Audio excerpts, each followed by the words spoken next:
the ark to an 8-year-old retarded boy. And he's going to have some questions. It's a bad story. Even if you're really good at telling stories. You sit him down. Well, Bobby, once upon a time, God was mad at all the people in the world.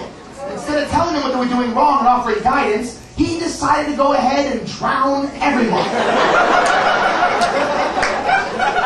Only told one man. Just a random man picked him out of a crowd. He wasn't a special guy. In fact, he was 600 years old and a drunk. Anyway, God told Noah to build a boat, and he and his family would be the only people to survive the flood. Because apparently, all the other people with boats, their shit didn't work.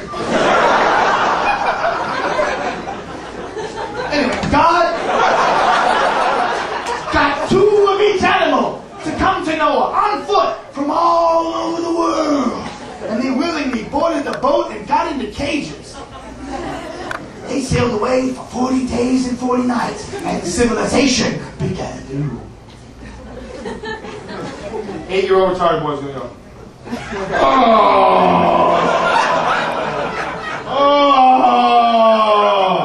Oh, there's a lot of holes in that story. Oh, wait a minute. Holy shit. Let me sit down for this one. First of all, how big is this boat we're talking about here? There's millions of animals and all on one boat. One guy built this boat. How long does that take? When did he get all the wood? 600 years seems a little old for a fella to be taking on a project of this magnitude. The animals come on foot. The world is 24,000 miles long and 3/4 is covered with water. What did the animals eat when they was on this boat for 40 days? These animals like to eat other animals! I'm not that retarded! You motherfucker! You didn't figure it out at all! You just made that shit up and you going on!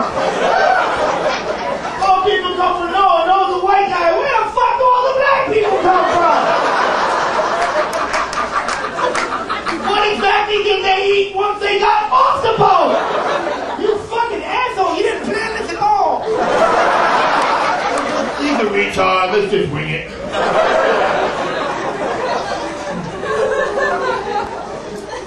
No, I'm just kidding, it's all real. It's all real. Yes, it is. Yes. What's happening? You don't want to see. What's that? You don't want to see pictures of a fucking ark. He's working on the archaeologist team that fucking digging up Oh, the ark. who's bringing that guy in here? You did? Yes. Are you kidding me? I read This is wonderful. You're not going to believe this. Michael Hughes with White Archaeology. I'm not going to say we actually found the ark, but I can tell you what we found. First of all, I'm a documenter. If somebody claims they've made an incredible discovery, our company actually checks it out. Says, okay, what do you have? What tests have you done?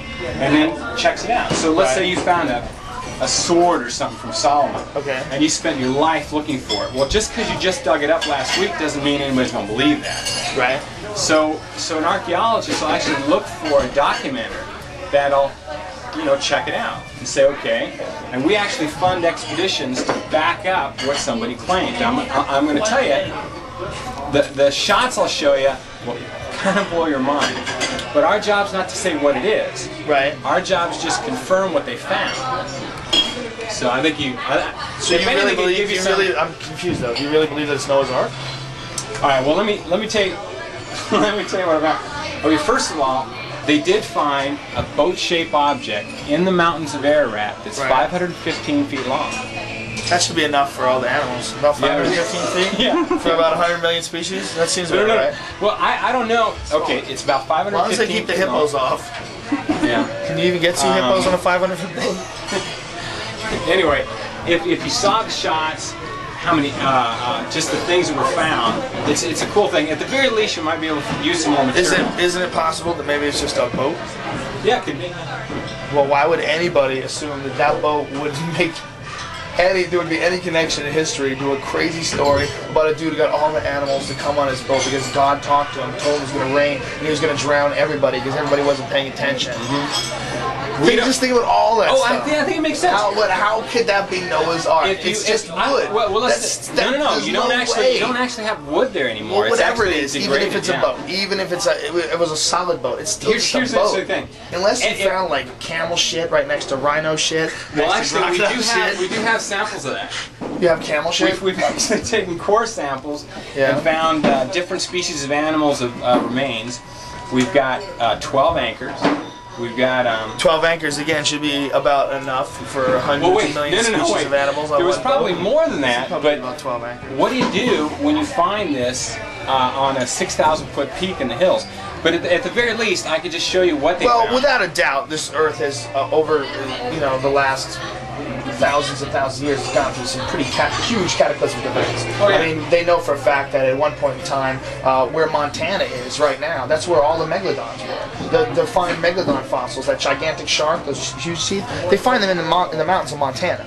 And that's 600 million years ago. So they know that no matter what, there's some crazy shit has happened to this planet, without a doubt. So it's very conceivable that at one point in time there was a huge flood in that region, and that's why there's a boat stuck up there. It's very possible. It is pretty possible, but I can confirm we do have something that matches dead nuts to what the story is. We also know there's over 200 cultures have the same story. Right. Epic of Gilgamesh is the original one, right? Yeah, it's one of the oldest ones that we know of, but it's a cool coincidence. Yeah, well, seriously, I think what the story of Noah's Ark is, what it really is all about, is that at one point in time, I think there was a huge disaster. And I think it's probably happened more than once, where like meteors hit, or, a shifting of the polar ice cap, or something huge, where it's just like, it kills like 90% of the people. And the people that are remaining, they have a story. And a story of a great disaster, that some people got away, and those stories, the story of the great disaster, and some person got away, over time, that person becomes the great hero, the savior, and they talk about him around the campfire. And his legend grows. And when you have a story that's told in oral tradition for over 1,000 years before it's ever written in ancient Hebrew, and to this day, they only know 3 out of 4 words in ancient Hebrew. To this day, 25% of all the words are told, they have no idea what it means. And in ancient Hebrew, there was no numbers. So letters also double as numbers. So you lose all the numeric value that's important in the text, like the word God and the word love. They have the same numeric value, and that's very important for sentencing. Now, when that was translated into Latin, it was translated into Greek, they lost all of that shit. And that's all these stories. The story, thousands of years of people bullshitting around a campfire, to the original text being indecipherable, to what they have today. How could anybody think that's real? You would have to be fucking crazy to think that that really happened. That God talked to one guy and got all the animals from all over the world and put them on a boat. That makes zero sense. When you know people are liars, you know people are weak. You know, even most religious people are completely full of shit. And if after all that, you think that that story's real, that's insane. When you actually see the evidence about a boat.